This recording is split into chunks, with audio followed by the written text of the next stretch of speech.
In this lecture, we're going to look at the effects of inflammation and fever and how they act as innate host defenses.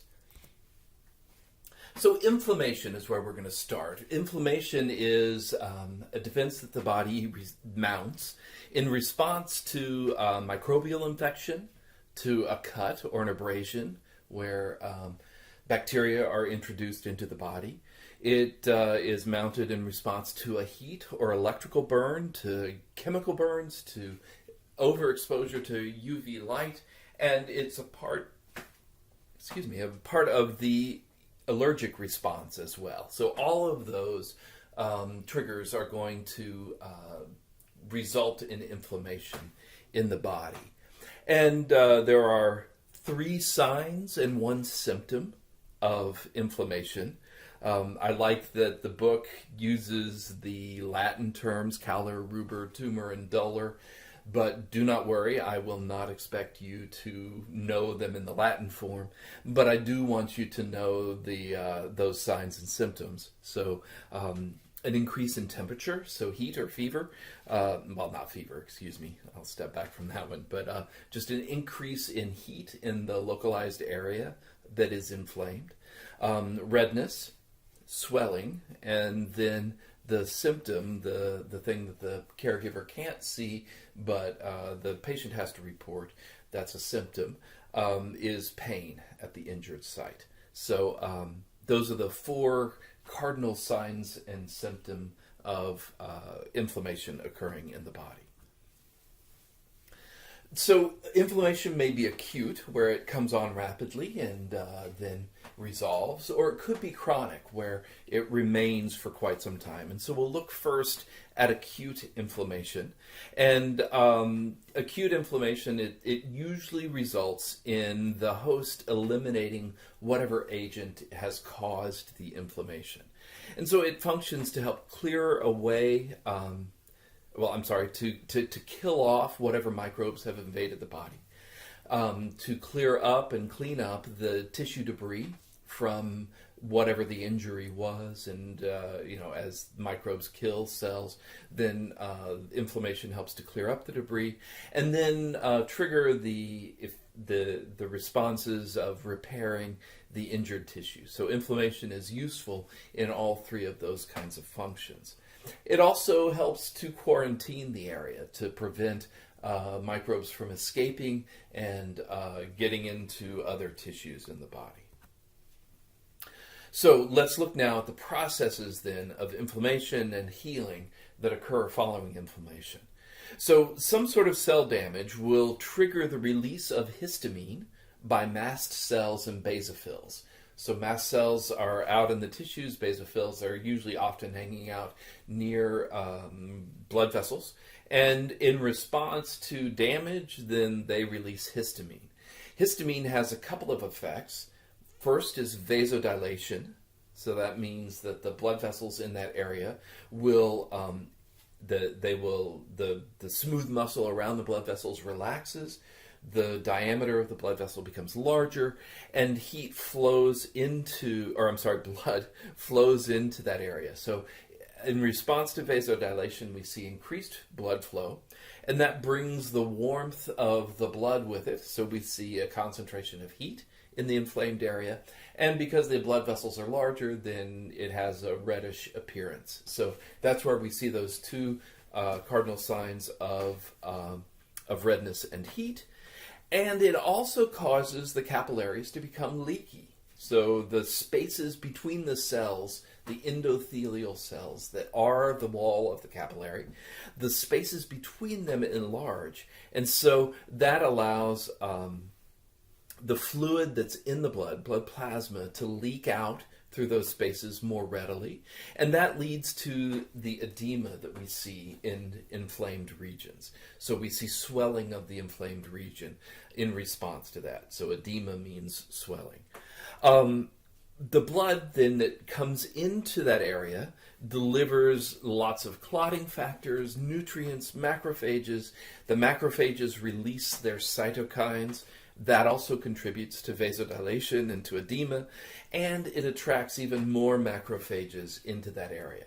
So with blood coming in more easily, then we get all the stuff that blood brings to the body, out to the tissues.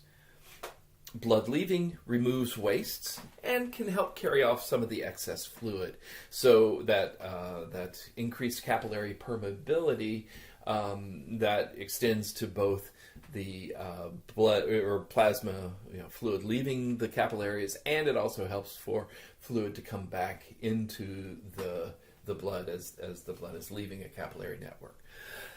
And then finally, we see antihistamines. I'm sorry, no, we don't see antihistamines. So if you're inflamed, if you take an antihistamine, the function of that antihistamine is to block where histamines bind to receptors on the target organs and cells. So an antihistamine is going to prevent that binding from happening, frequently by competitively binding with the receptors. So it prevents the histamine from binding. That's how antihistamines work. So to continue with this process, bringing in all those clotting factors then allows the blood to clot, and as it clots, it walls off the injured area from the rest of the body. And so that helps to slow the movement of pathogens from the inflamed area.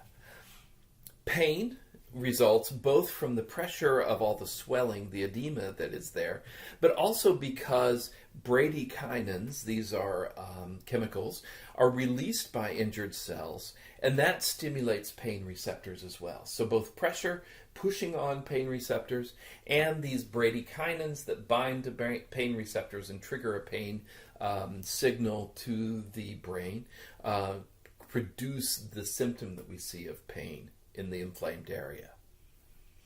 Cytokines that are produced by the macrophages, they stimulate leukocytosis, so that is an increase in white blood cells.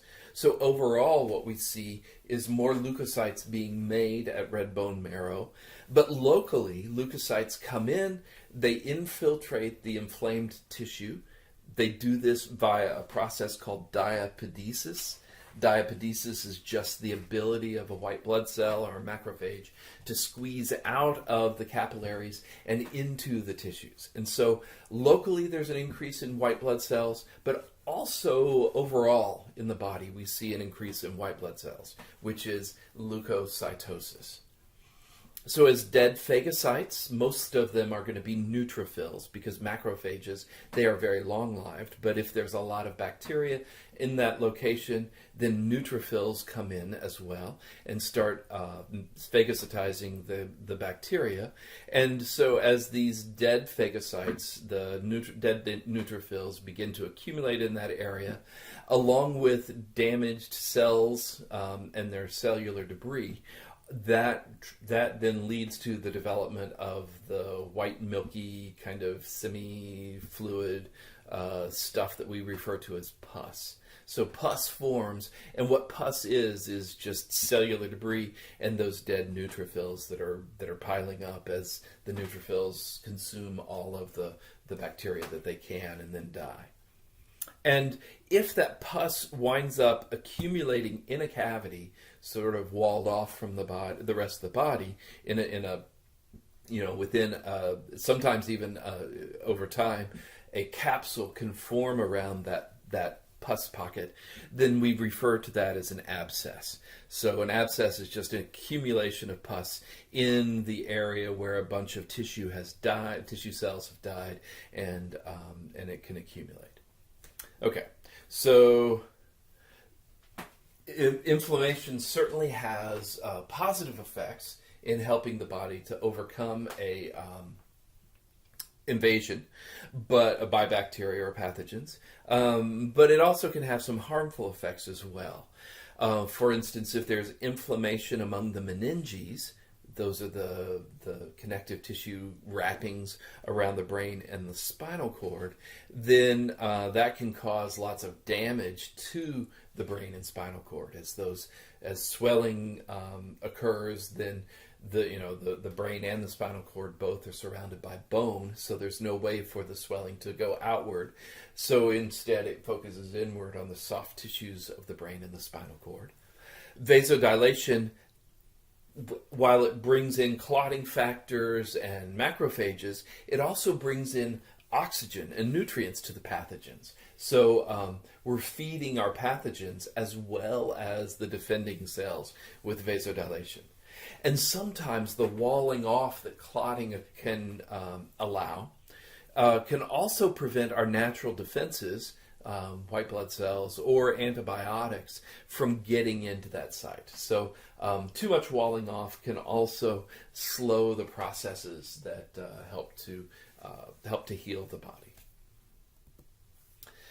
Okay, so now let's look at healing. So inflammation sets in, but at the same time, all the processes of healing also begin. So as the inflammation subsides and the phagocytes have cleared out all that tissue debris, then healing accelerates. And if you look on page 483, there's an image showing some of the healing processes. So capillaries will grow into the blood clot, and along with them they bring fibroblasts that help to produce what's known as granulation tissue. It's a grainy looking tissue where there's a bunch of fibroblasts all around a capillary.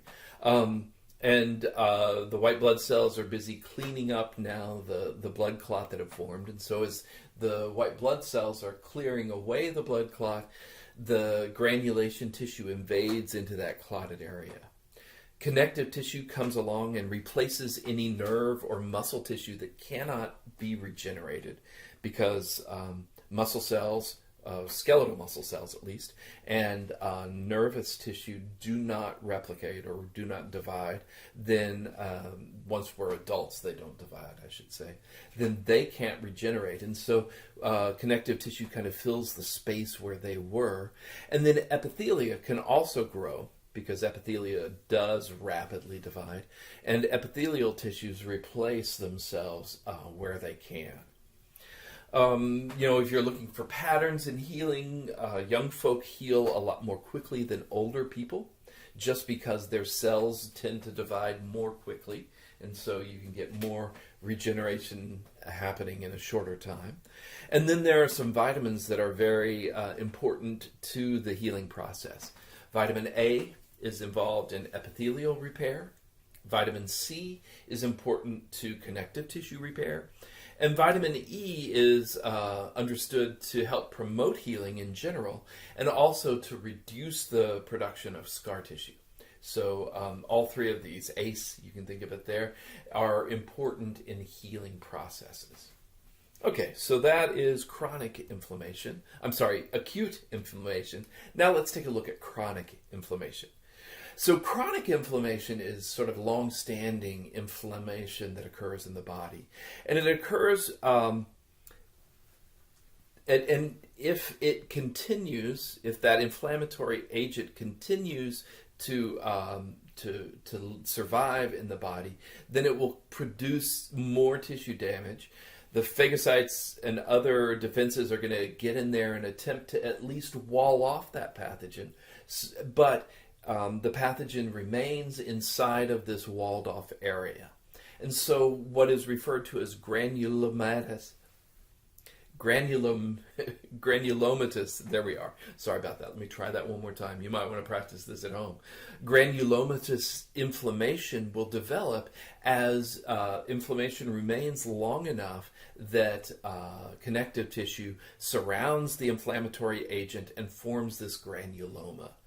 So granulomas are specific, or different granulomas are specific to different diseases, and they develop different names because of it. In syphilis, the granuloma that forms is referred to as a gumma. In leprosy or Hansen's disease, the granuloma is referred to as a leproma, and in tuberculosis, the granuloma is referred to as a tubercle. And though there are some pretty horrifying pictures of gumma, leproma, and tubercles in the book on page 485, if you want to subject your poor brain to those kind of horrifying images. Okay, so now we're going to switch to looking at fever as an innate defense of the body. Fever is an increase in body temperature beyond the normal. So fever is an oral temperature of 37.8, that'd be 100.5 if we're thinking Fahrenheit. So normal body temperature is somewhere around 37 degrees C. Or 98.6 if we're looking at Fahrenheit. So anything in excess of 37.8 is considered a fever. And body temperature is controlled at the hypothalamus, but it can be reset by the presence of chemicals known as pyrogens. And there are two sources or two general classifications of pyrogens. Endogenous pyrogens, and that's how you say that word, endogenous, are pyrogens that are produced by the body. Interleukin-1 is a common pyrogen. It's another one of the cytokines that are produced by bodies, the macrophages in the body. And it stimulates the release of a prostaglandin. A prostaglandin is a hormone-like chemical that acts locally. And so prostaglandins that are released near the hypothalamus will then cause an increase in the body temperature. It resets the set point for body temperature. It increases it. So that's an endogenous pyrogen. Endo meaning within the body. So an endogenous pyrogen. Oh, and I should say pyrogens. These are, pyro means fire, gens meaning generating or producing. So these are the fire producers, these pyrogens. If it's endogenous, then it comes from inside the body, or it's one of the body's chemicals. But an exogenous pyrogen, that is some sort of chemical that's produced by a pathogen itself. So exotoxins that are released from the pathogen, or endotoxins that are part of the pathogen, and as it dies, they're released then into the body. These are exogenous pyrogens, so they are generated by organisms that are not body organisms. So as I mentioned, normal body temperature 37 degrees C, ranging anywhere between 36.1 and 37.5. So in Fahrenheit, that would be from 97 to 99.5. Those are considered normal body temperatures. A fever is anything greater than 37.8 if we measure by mouth, or if we take rectal body temperature, then 38.4, because rectal temperature is always higher than oral temp. And so that'd be 101. And usually, you're talking children, young people, when you're using rectal thermometers to measure body temperature. So most fevers that accompany infections don't exceed 40 degrees C. That's about 104.5 in Fahrenheit.